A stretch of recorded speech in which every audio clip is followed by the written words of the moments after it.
نور الهلال أقبل تعال فالشوق طال والقلب بسم الله الرحمن الرحيم. السلام عليكم ورحمة الله وبركاته.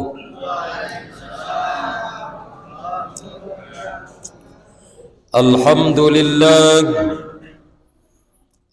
لله الذي نحمده ونستعينه ونستغفره ونعوذ بالله من شرور أنفسنا ومن سيئات أعمالنا.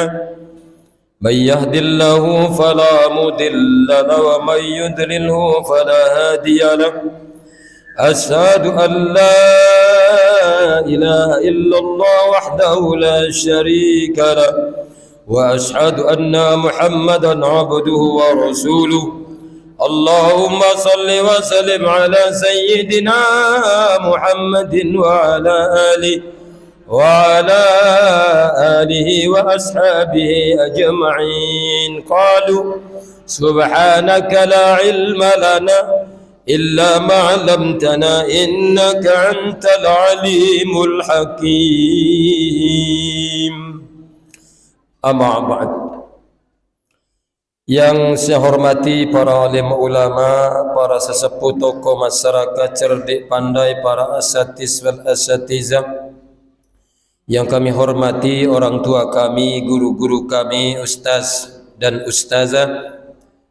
Dan yang kami hormati pengurus Masjid Izzatul Islam beserta perangkat-perangkatnya yang alhamdulillah sampai malam hari ini masih memberikan kepercayaan kepada kami untuk memandu solat Isya, kemudian dilanjutkan dengan kultum dan solat tarawih. Semoga apa yang kita laksanakan, peramalan-peramalan amalia yang kita lakukan akan menjadikan satu wasilah, menjadi jalan ladang amal ibadah yang termulia di sisi Allah Subhanahu wa ta'ala. Amin ya rabbal alamin. Dan tak lupa pula yang kami hormati dan kami banggakan, bapak-bapak, ibu-ibu, jamaah salat Isya dan salat tarawih yang dimuliakan Allah Subhanahu wa ta'ala. Alhamdulillah, pada malam hari ini kita sudah memasuki malam yang ke-16 kalau tidak salah perhitungan. Artinya malam hari ini kita solat, kalau kebiasaannya kita menggunakan kunut, betul Pak ya? Ya, jadi karena ini sudah masuk malam yang ke-16, wa awsatuhum maghfirah, kita menggali ampunan Allah Subhanahu wa taala. Pada malam hari ini tidak lupa pula kita mohonkan kehadirat Allah Subhanahu wa taala agar kiranya Allah selalu dan semoga mencurahkan salawat dan salamnya kepada teladan kita, junjungan kita, suri tauladan kita, Nabi besar Muhammad sallallahu alaihi wasallam. Semoga salawat dan salam ini selalu tercurah kepada para keluarganya, para kerabat-kerabatnya, para pengikutnya yang setia hingga akhir zaman, termasuk kita yang hadir pada malam hari ini. Mudah-mudahan nanti ila yaumil qiyamah Nabi kita akan mengakui kita sebagai umatnya, amin.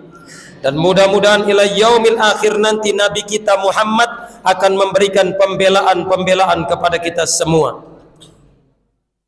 Karena kita berharap rahmat Allah Subhanahu wa taala dan syafaatnya Nabi kita Muhammad sallallahu alaihi wasallam, dan mohon perlindungan kepada Allah Subhanahu wa taala. Dan pada malam hari ini yang ingin saya sampaikan adalah kemuliaan masalah turunnya Al-Quran.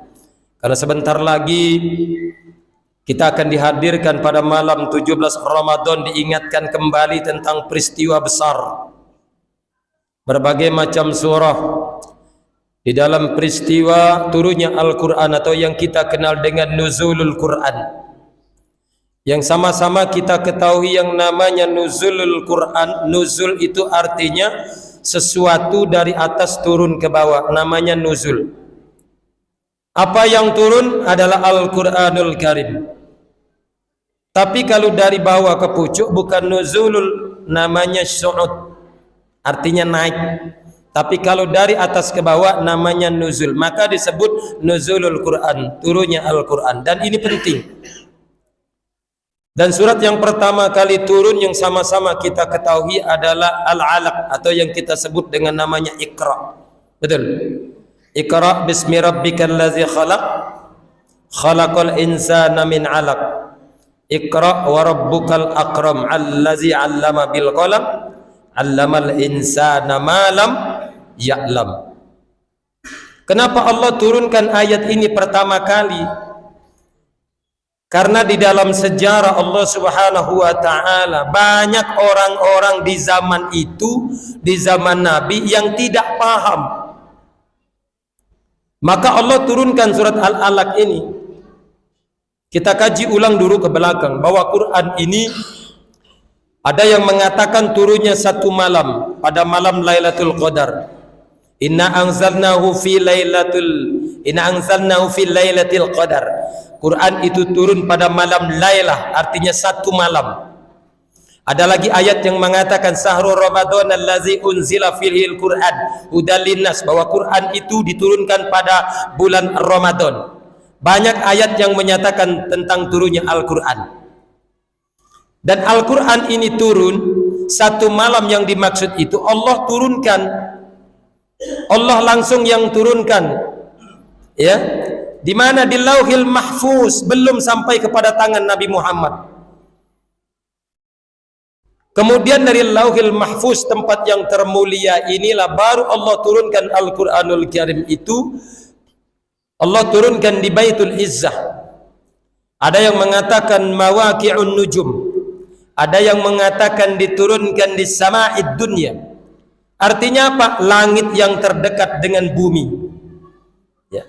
Jadi dari Allah Subhanahu wa taala langsung Allah turunkan Al-Quran itu, Allah simpan pada Lauhil Mahfuz, lalu Allah turunkan di Baitul Izzah, langit yang terdekat dengan bumi, langit yang teragung yang terdekat dengan bumi, Baitul Izzah. Ada yang mengatakan mawaqi'un nujum atau sama'id dunya. Kemudian baru Quran ini turun kepada Nabi. Apakah sekaligus? Tidak.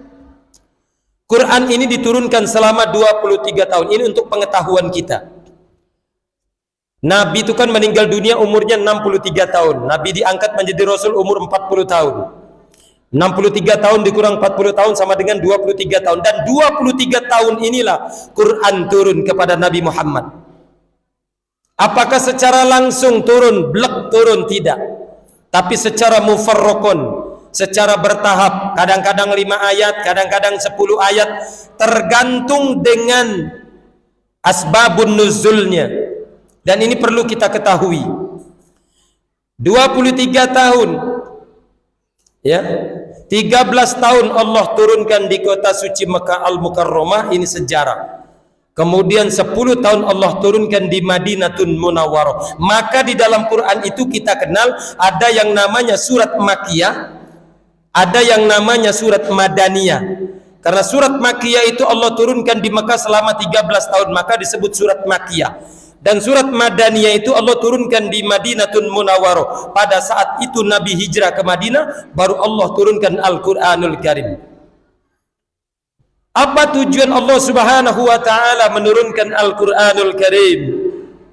Tadi makanya ada ayat lain yang mengatakan syahrul Ramadan allazi unzila fihil Qur'an hudalin nas wa bayyinatin minal huda wal furqan faman syahida minkum.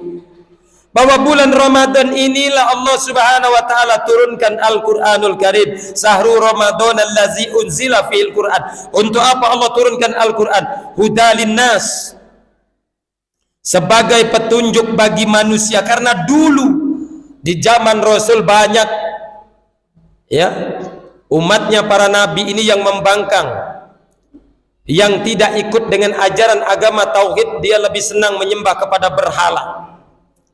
Makanya Allah turunkan Al-Quran hudalin nas ini sebagai petunjuk bagi manusia. Supaya apa? Wa bayyinatin minal huda wal furqan, sebagai pembeda antara yang hak dengan yang batil, mana yang benar, mana yang salah, mana yang boleh, mana yang tidak, mana yang harus dan mana yang tidak harus, mana yang harus dilakukan dan mana yang tidak boleh dilakukan. Kita ni kadang-kadang halal haram hantam. Yang penting asal senang, wong lain tidak kata yang tahu. Ingat, ini dunia. Hidup di dunia ini cuma sementara. Umur paling kenceng 63, lebih-lebih dikit 85 lah paling banyak. Itu pun napas lah menges. Betul. Kita tidak tahu apa yang harus kita perbuat. Maka Quran ini diturunkan, Iqra, baca. Iqra bismi rabbikal ladzi khalaq. Bacalah atas nama Tuhanmu yang menjadikan apa? Menjadikan bumi, menjadikan langit, menjadikan laut, menjadikan manusia, menjadikan seluruh apapun yang ada di muka bumi ini, supaya manusia menyadari bahwa sesungguhnya kekuasaan adalah milik Allah Subhanahu wa taala. Kita ni kadang-kadang sombong, kadang-kadang banyak duit dikit sombong, ada jabatan dikit agak tinggi sombong. Allahu Akbar. Apa yang mau kita sombongkan tidak ada. Bahkan ilmu yang dimiliki saja diberikan Allah kepada manusia. Wa ma utitu minal ilmi illa qalilan. Tidaklah kata Allah ilmu yang kuberikan ini illa kecuali qalilan. Sebesar buih di lautan. Tidak ada apa-apanya kita sama sekali. Mohon maaf semuanya titipan. Maka Quran diturunkan ini untuk dibaca. Khalaqal insana min 'alaq. Khalaqa. Bahwa sesungguhnya manusia ini diciptakan dari segumpal darah hina. Allah jadikan dari, mohon maaf, dari setetes air mani, kemudian dijadikan segumpal darah, khalaqo. Lalu Allah jadikan khalaqo ini, kemudian ketika umur 7 bulan Allah masukkan ruh di dalamnya, maka jadilah manusia yang dititipkan ruhnya. Ruhnya dititipkan, maka manusia hidup seperti kita saat ini. Semuanya dititipi. Apa yang mau kita banggakan, kita sombongkan, tidak ada. Bahkan Allah khawatir kalau kita ini jauh dari Al-Quran. Ya, man ja'alal Quran, siapa yang menjadikan Al-Quran, ya dah, qaddahu ilal jannah. Man ja'alal Qur'ana amamahu qaddahu ilal jannah. Siapa yang menjadikan Al-Quran ini sebagai imam, sebagai pemandu, sebagai pembimbing di depannya, dia kedepankan Al-Quran, dia hormati Al-Quran, dia muliakan Al-Quran, dia pahami isi kandungan Al-Quran, maka Quran akan menjerumuskan, mengajak dirinya kepada surganya Allah Subhanahu wa ta'ala. Kalau Quran dijadikan makmum. Sebaliknya, wa man ja'alal Qur'ana qaddahu saqahu ilan nar, kata Nabi. Sebaliknya, kalau Quran yang Allah Subhanahu wa ta'ala turunkan kepada kita, lalu kita membelakangi Al-Quran, kita jadikan Al-Quran sebagai makmum, kita tidak kaji kandungan Al-Quran, kita tidak pahami makna Al-Quran, kita belakangi Al-Quran, maka sakohu ilan nar, kata Nabi, maka sesungguhnya manusia itu akan dijerumuskan ke dalam jurang api neraka. Na'udzubillah min zalik. Bahwa sesungguhnya Quran itu adalah ma huwa sifa. Quran itu obat. Ado galo juru Al-Quran itu. Nak minta jabatan ado, nak masalah hukum ado, nak masalah pernikahan ada, belum dapat jodoh ada, belum boleh anak ado, minta jauh bala ado. Seluruhnya ada di dalam kandungan Al-Quran. Selagi kita betul-betul mau memahami kandungan Al-Quran itu. Cuma yang menjadi persoalan, kita ini banyaklah malesnya. Ado dak Quran bici, ado digobok, dibaca, tidak. Berdebu Quran itu dalam lemari itu, tidak pernah dibaca. Dan alhamdulillah di bulan suci Ramadan saya ulang kaji. Banyak orang-orang baca Quran di mushola, di masjid dan di mana-mana. Mudah-mudahan 11 bulan ke depannya, saya ingatkan kembali, akan terus langgeng seperti itu. Jangan sampai 11 bulan ke depan Ramadan rajin baca Quran, setelah 11 bulan ke depan tidak lagi rajin baca Quran. Itu yang disayangkan. Kalau kita mendawamkan Al-Quran, insya Allah kita akan menjadi orang yang mulia dan dimuliakan oleh Allah Subhanahu wa ta'ala. Sedikit lagi, karena khawatir Nabi, karena Nabi tidak tinggalkan apa-apa di muka bumi ini. Ya dah.